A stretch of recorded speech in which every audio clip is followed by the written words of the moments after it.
Salut les amis, bienvenue sur KB Trainings. Je m'appelle Guy et dans cette vidéo, je vais vous montrer comment configurer le LACP sur ce FortiGate. J'ai avec moi le FortiGate 60E. Je vous l'ai montré dernièrement dans l'une de mes anciennes vidéos.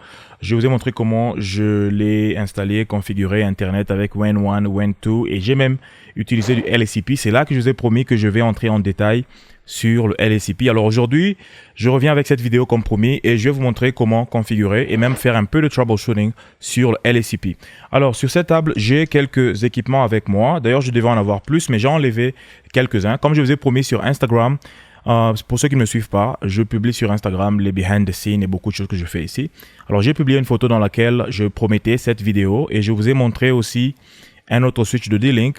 Mais je me suis dit que ça allait faire un peu trop sur la table. Alors, j'ai enlevé le D-Link. Donc, pour l'instant, nous n'avons que ce vieux switch de Cisco. C'est un Catalyst 3550. Et j'ai aussi avec moi un switch de QNAP. C'est un switch qui m'a été envoyé dernièrement. Je vais vous faire une vidéo là-dessus lorsque le moment sera venu. Mais sinon, il a deux ports de 10 gigabits par seconde et aussi il a 4 ports de 2.5 gigabits par seconde. Pour l'instant, on ne va pas nous occuper de cela. On va juste l'utiliser pour connecter ces différents équipements. Et j'ai aussi avec moi un MacBook Pro que je vais utiliser pour le test. Ce sera l'équipement que je vais connecter sur le switch. Comme ça, nous allons voir quand nous allons jouer avec les différents liens du LACP, quelle sera la différence sur la connexion que nous avons ici. Comme vous voyez, nous avons lancé des pings vers Google. Donc, vous allez voir avec LACP comment ça va réagir. Et bien sûr, j'ai avec moi mon ordinateur principal, là où je fais l'enregistrement, ainsi de suite. Et l'écran que vous voyez ici, c'est l'écran du FortiGate lui-même. Et le FortiGate, je n'ai pas fait grand-chose là-dessus. Je l'ai juste connecté sur Internet et le reste, je n'ai pas encore configuré. Et l'ordinateur sur lequel je suis maintenant est aussi connecté à Internet. Je ne sais pas qui a fermé, mais sinon, je peux lancer la connexion vers Google, voilà. Mais c'est le MacBook que l'on va utiliser. Alors, c'est quoi le LACP? LACP veut dire Link Aggregation Configuration Protocol. C'est un protocole de IEEE, donc vous allez le retrouver dans presque tous les équipements, dans tous les vendeurs. Ils implémentent LACP parce que c'est public, c'est pour le IEEE. Alors, c'est un protocole qui permet aux différentes interfaces des équipements réseau de communiquer les configurations dont elles ont besoin pour se regrouper en groupe ou en bundle. On appelle ça groupe, bundle ou soit lag. Chez Cisco, on appelle ça Ether Channel. Donc, c'est ce que nous allons faire sur ce FortiGate. Alors, on fait cela pour plusieurs raisons. Pour avoir la redondance, par exemple. Comme ça, lorsque vous êtes dans un système et que par exemple, si vous avez 3 liens que vous avez regroupés dans un seul bundle ou dans un Ether Channel, si l'un de ces liens-là tombe en panne, vous allez continuer à utiliser les 2 liens. Donc, les 3 liens sont actifs au même moment et on le fait aussi pour contourner un peu Spanning Tree Protocol. Parce que lorsque vous mettez 3 liens qui vont d'un switch à un autre, les switches vont repérer ces liens-là comme étant des redondances et Spanning Tree Protocol va bloquer 2 de ces liens-là pour laisser un seul lien actif. Alors, on les met en bundle pour que Spanning Tree considère ce lien-là comme un seul lien et le laisse actif au même moment. Mais dans notre cas, aujourd'hui, nous allons utiliser que ces 2 câbles que vous voyez là. Donc, nous allons connecter le port 1 et 2 au port 1 et 2 du switch. Et les 2 ports vont être actifs au même moment. Et quand nous allons configurer LACP, vous allez voir que nous pouvons débrancher n'importe lequel de ces liens-là et ça va toujours continuer à marcher. Nous aurons toujours des pings sur notre équipement ici. Voilà un peu l'essentiel sur le LACP. C'est beaucoup utilisé dans l'industrie, surtout dans mon monde des télécommunications.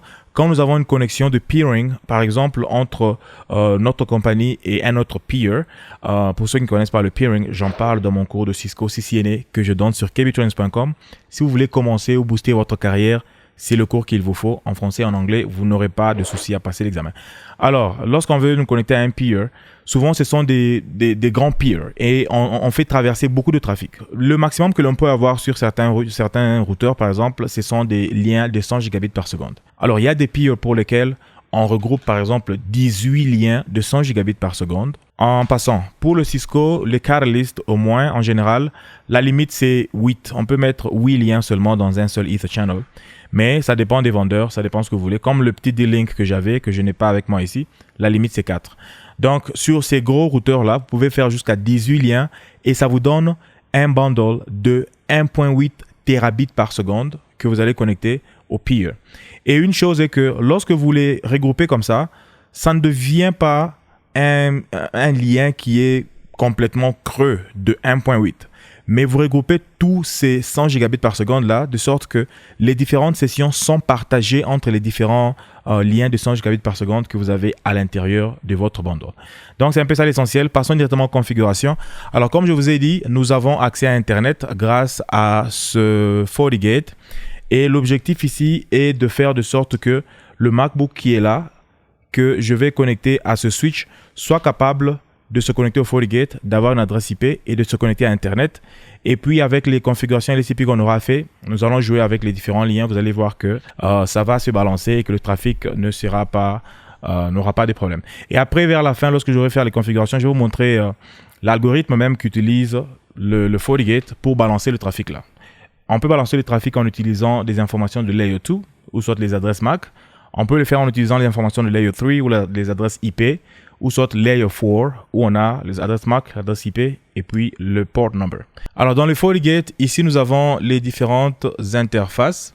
Voilà, pour l'instant je me suis connecté au FortiGate en utilisant le port 7, là où j'ai mis une adresse IP, ce qui me permet de me connecter à partir de cet ordinateur. Et nous allons utiliser les ports 1 et 2 pour les mettre dans un Ether Channel. Je vais vous montrer ça sur le GUI, mais je peux aussi vous montrer comment ça se fait sur le CLI. Je vais vous montrer les commandes en question, à quoi ça ressemble. Alors, dans le GUI, ce que nous allons faire, d'abord essayons Internet. Bien sûr, nous avons Internet ici. Cet ordinateur se connecte grâce à ce FortiGate. Alors, ce que je veux faire, c'est créer l'interface même du LSCP. Et le LSCP, le code, c'est 802.3AD. C'est ça le code pour LSCP. Alors, je vais venir sur New. Je vais créer une nouvelle interface. Et je vais donner un nom à cette interface-là. Je vais l'appeler LSCP. Et puis, alias, je peux répéter la même chose, LSCP toujours. Et quel est le type d'interface que nous allons créer? Il y a plusieurs types d'interfaces ici. Nous allons créer une interface 802.3AD. Voilà. Et là, ça nous demande quels sont les membres de notre 802.3AD. Et pour membres, nous avons ces deux ports ici, le port numéro 1 et le port numéro 2. Donc, je viens ici et j'ajoute internal 1 et puis internal 2. Et dès que je fais ça, ça aura quelle fonction? Ça sera un LAN. Je laisse ça comme ça. Et puis, l'adresse IP de cette interface, je vais lui donner 10.0.0.1 avec un subnet mask de 255.255.250.0. Voilà. Et puis, quoi d'autre? On peut pinguer et j'ai besoin d'un serveur DHCP aussi. Comme je vous ai dit, le MacBook devra avoir une adresse DHCP. Alors, j'active DHCP et puis quoi d'autre? Je pense que c'est tout. Mais avant d'enregistrer cela, allons dans le FortiGate et je vais vous montrer ce qu'il y a. Ça, c'est le... Non, ça, c'est le switch Cisco. Nous allons avoir accès au switch Cisco tout à l'heure. Mais allons vers le FortiGate. Si je fais Show System Interface, alors ça sont les différentes interfaces qu'on a pour l'instant. WAN1, il n'y a rien. WAN2, il n'y a rien. WAN1, je l'ai configuré comme PPPoE. Donc, je l'ai fait dans la vidéo passée. Vous pouvez jeter un coup d'œil. Donc, internal 1, il n'y a rien. Internal 2, il n'y a rien parce qu'on n'a pas encore configuré tout ce qu'on avait là. Et puis, quoi d'autre? J'ai juste l'interface WAN qui est ici, que nous avons configuré comme notre WAN principal, ainsi de suite. Voilà, donc il n'y a rien qui fait référence à LSCP. Et si je tape une commande qui peut nous permettre de voir si nous avons du LSCP, je peux faire diagnose netlink aggregate list. Là, on nous montre qu'on a un Ether Channel qui est déjà créé, qu'on appelle le FortiLink. C'est cette interface ici. J'aimerais rentrer en arrière. Voilà, je vais un peu dupliquer ça. C'est cette interface ici. FortiLink. Ça vient par défaut et c'est destiné à aller vers le switch FortiLink. Mais nous n'allons pas utiliser ça, donc on n'en a même pas besoin. D'ailleurs, je peux effacer ça. Est-ce que je peux effacer? Non. Bon, c'est pas grave. Mais sinon, notre LSCP que nous allons créer n'est pas encore ici. Et celui-ci est down anyway. Donc, nous allons rentrer dans notre LSCP et puis nous allons cliquer sur OK.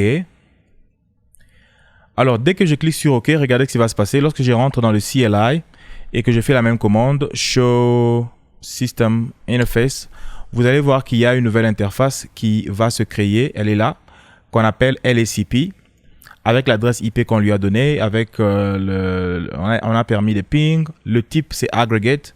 Les membres, on a internal 1 et puis internal 2. Si vous voulez configurer ça avec le CLI, vous pouvez juste prendre tout ça et puis copier dans votre routeur, ça va passer. Et puis tout le reste pareil. Tout le reste est par défaut. Alors nous avons notre interface LSCP qui est là, qui est configurée, mais qui est down. Alors ce que je vais faire maintenant est que je vais utiliser le switch de Cisco pour configurer Ether Channel. Et puis je vais vous montrer comment ça se connecte par la suite. Donc je vais aller sur le Cisco. Et dans le Cisco, je peux vous montrer ce qu'on a pour l'instant. Je peux faire Show IP Interface Brief. Pour l'instant, on a le VLAN 35 qui est configuré. C'est avec ça que je me connecte ici, avec du Telnet. Le VLAN 1 aussi est là, mais on n'a pas besoin pour l'instant. Mais tous les ports sont dans le VLAN 1. Si je fais... et on ne voit pas le Ether Channel. Il n'y a pas de port Ether Channel ici. Si je fais Show VLAN Brief, remarquez qu'on a deux VLAN. Le VLAN 1 qui contient tous les ports, à l'exception du port 33 qui est dans le VLAN 35. Voilà, donc nous allons configurer le Ether Channel sur les ports, je dirais, je vais prendre les ports 1 et 3 parce que ça sera plus facile pour moi de débrancher ça. Alors, je vais faire config terminal, je vais faire interface range, fast Ethernet 0/1 et puis fast Ethernet 0/3, je crois que c'est comme ça. Non, il faut mettre une virgule, je crois. Voilà. Ok, donc je vais configurer ces deux ports ici. Et pour les mettre dans les Ether Channel, nous allons faire la commande channel group. Je vais donner le numéro du channel group. Ça va être le port channel 1. Et puis je vais donner le mode. Quels sont les modes que nous avons? Nous avons plutôt 5 modes. Avec Cisco, je vous ai dit le LSCP, il est universel avec tous les vendeurs. Mais Cisco a aussi un protocole qui est privé à Cisco seulement, qu'on appelle PAGP ou soit PAGP. Alors, pour activer PAGP, je peux aller avec Desirable ou soit avec Auto. Mais pour LSCP, je vais utiliser Active ou soit Passive. Comme vous voyez, on nous dit ici Active, c'est pour Enable LSCP d'une façon inconditionnelle. Passive, c'est si LSCP est initié par l'autre équipement. Alors, je vais les set dans Active. Voilà, donc ça a créé le port channel number 1. Et si je viens ici et que je fais Show Ether Channel, on va nous montrer qu'on a un Ether Channel qui est configuré avec 2 ports. Et voilà, si je fais Show Ether Channel Details, vous allez voir que nous avons, mais c'est down, not in bundle. C'est down parce que je n'ai pas connecté de câble. Voilà. Et il y a plusieurs détails que vous pouvez lire ici, ainsi de suite. Et si nous rentrons dans le FortiGate, nous pouvons aussi faire Diagnose, Netlink, Aggregate, Name, LSCP. Si je fais ça, on me montre les détails sur notre Ether Channel. Tout est down, comme vous le voyez. Ça, c'est l'algorithme dont je parlais. On dit Distribution Algorithm L4. Ça veut dire on utilise les informations du Layer 4 ou soit on utilise des informations de la couche de transport. Et puis, voilà, c'est lorsque je vais démarrer, je vous montrerai plus de détails ici. Alors, je vais prendre mes 2 câbles que j'ai là et je vais les connecter entre le FortiGate et le switch. Donc, je connecte ça au port numéro 1 et le port numéro 2 sur le FortiGate.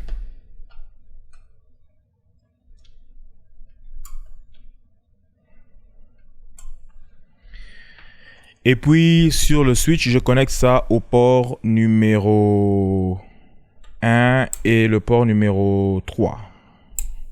Voilà, donc nous avons les ports 1 et 3 qui sont connectés aux ports 1 et 2 sur le Fortinet. Derrière le Fortinet, vous allez voir que 1 et 2 sont actifs. Et puis, je viens à peine de poster une vidéo sur Instagram pour parler de ceci, sur les couleurs. Parce qu'on a 100 mégabits par seconde, c'est pour cela que nous avons le vert et le orange, ou soit le jaune. Si nous avions 1 gigabit par seconde partout, ça aurait été vert comme ici.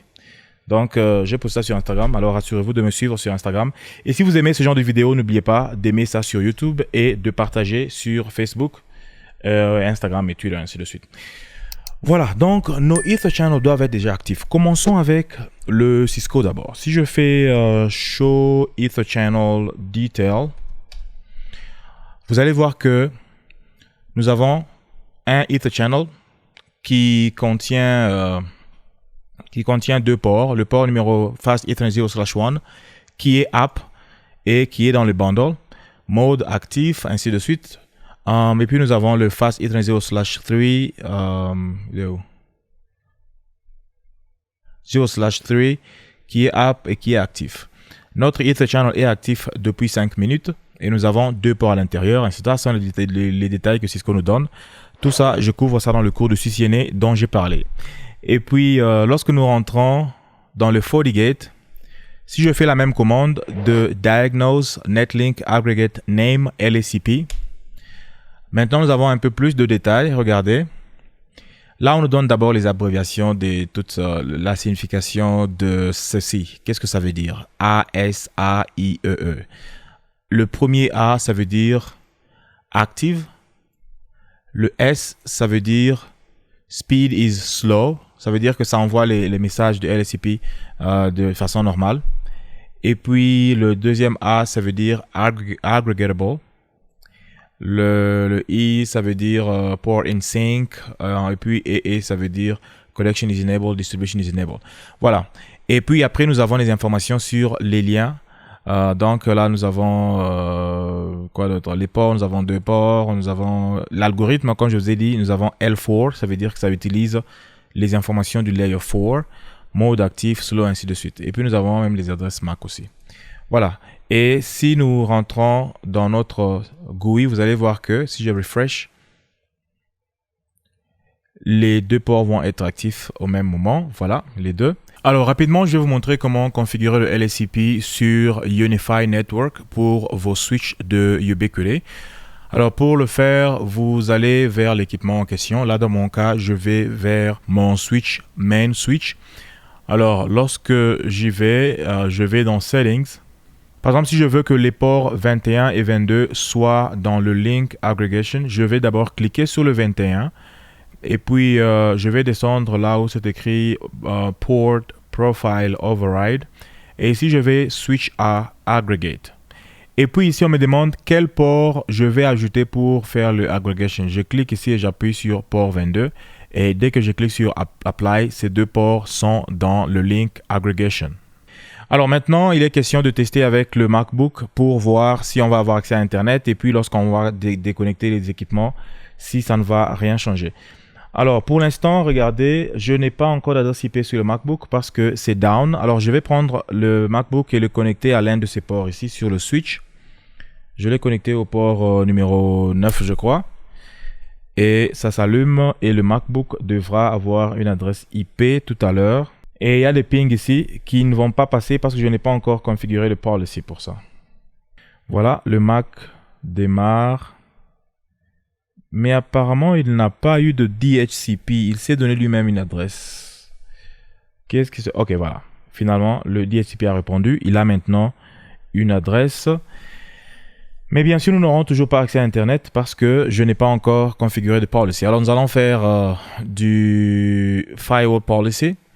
Je vais ajouter un nouveau policy qui va s'appeler LACP to Internet. Et puis, ça va venir de quelle interface? De l'interface LACP. Ça sort de quelle interface? De l'interface WAN. La source, on va prendre toutes les adresses IP.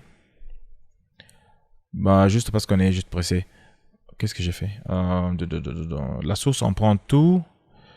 Destination, on prend tout. Service, on prend tout. Et quoi d'autre? Je crois que c'est tout. Et dès qu'on clique OK, normalement, nous devons nous connecter à Internet sur le MacBook. Regardons, voilà. OK, le MacBook se connecte à Internet sans aucun problème à travers le FortiGate. Alors maintenant, nous allons tester si le LACP marche très bien. Ce que je vais faire est que je vais venir au niveau du switch ou soit au niveau du FortiGate, mais faisons-le au niveau du switch. Je vais déconnecter un câble. Regardez. J'ai déconnecté un câble, le MacBook est toujours connecté à Internet. Donc, nous ne savions pas le câble qu'il utilisait avant, mais au moins j'ai connecté un seul câble et il est toujours sur Internet. Je vais rebrancher le câble que j'avais connecté. Voilà. Et lorsqu'il va être actif, je vais déconnecter le deuxième pour qu'on voit s'il y a un changement au niveau du MacBook. Voilà, il est actif. Maintenant, je vais déconnecter le câble numéro 1. Regardez. Le MacBook est toujours connecté comme si de rien n'était. Donc, les connexions ou les sessions sont balancées entre les deux câbles. L'un des deux peut partir, l'autre va rester, continuer avec le trafic. Et si nous avions 2 ou 3 ordinateurs ici, les sessions là allaient être partagées entre les différents liens, selon leurs adresses du layer 4, soit selon l'adresse MAC, l'adresse IP et le port number. Et si j'ose débrancher le dernier câble, si je le débranche, en fait, si je débranche tous les deux, en fait, c'est là que l'équipement perd complètement sa connexion vers Internet. Alors voilà tout pour la vidéo aujourd'hui. Merci de m'avoir suivi. Si vous avez une question, n'oubliez pas de la laisser en commentaire. Je vais aussi vous laisser un lien du site web de FortiGate qui explique un peu le troubleshooting du LSCP. Alors n'oubliez pas d'aimer ceci sur YouTube et de partager la vidéo. Je vous retrouve dans la prochaine vidéo. Portez-vous bien et bye.